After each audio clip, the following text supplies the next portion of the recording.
আরেকটা সাজিয়া মোটরস থেকে গাড়ি ডেলিভারি হচ্ছে, অশোক লিল্যান্ডের i4। এই গাড়িটা ইউটিউবে দিয়েছিলাম, আপনারা সবাই ভিডিও দেখেছেন। এই দাদাকে আজকে ডেলিভারি দিলাম, দাদা আজকে ডেলিভারি নিল। দাদার সঙ্গে একটু ডিটেলস জানবো। দাদা আমাদের ইউটিউব পেজ দেখেই এসেছিলেন? হ্যাঁ, ইউটিউব ইউটিউব পেজ থেকে এসেছিলেন তো? হ্যাঁ। আচ্ছা, কোথায় বাড়ি আপনার? আমার বাড়ি বর্ধমান। বর্ধমান বাড়ি। এই গাড়িটা আপনি নিলেন তো? হ্যাঁ। অশোক লিল্যান্ড i4 কত টাকা দিয়ে নিলেন দাদা?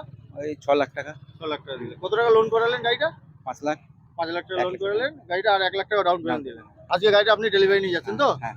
আমাদের সাজিয়া মোটরস থেকে যেরকম কথা বলেছিলাম আপনাকে, যেরকম বলেছিলাম গাড়ি কাজ করে দেবো বা যেরকম আমরা যে কোনো সুবিধা বলেছিলাম, সব পেয়েছেন তো আপনি? সব পেয়েছেন তো? গাড়ি আপনি নিয়ে যাচ্ছেন? আপনি গাড়ি নিয়ে আপনি খুশি তো? আর বলবেন তো আপনি গাড়ি যে আমাদের সাজিয়া মোটরস থেকে গাড়ি নাও, অসুবিধা নাই, অবশ্যই। গাড়ি ভালো, আমাদের ব্যবহার ভালো হ্যাঁ। কিনা সেটা লোককে বলবেন তো? হ্যাঁ, হ্যাঁ। ঠিক আছে, আপনারাও আসুন সাজিয়া মোটরসে, এসে গাড়ি দেখুন। আমাদের অনেক রকম গাড়ি আছে, আপনারা এসে ভিজিট করতে পারেন, একবার গাড়িগুলো দেখতে পারেন। এই দাদা নিলেন যে i4 ভিডিও ইউটিউবে দিয়েছিলাম, দাদা ইউটিউব দেখে এসেছেন। আপনারাও আসুন, লোন ফোন সমস্ত রকম ব্যবস্থা আছে আমাদের কাছে। আমরা সব রকম ভাবে ব্যবস্থা করে আপনাদেরকে গাড়ি ডেলিভারি দিয়ে দেবো। আপনারা ভিডিওটা একটু পুরোটা দেখুন, আর ভিডিওটার মধ্যে একটু শেয়ার করে দেবেন।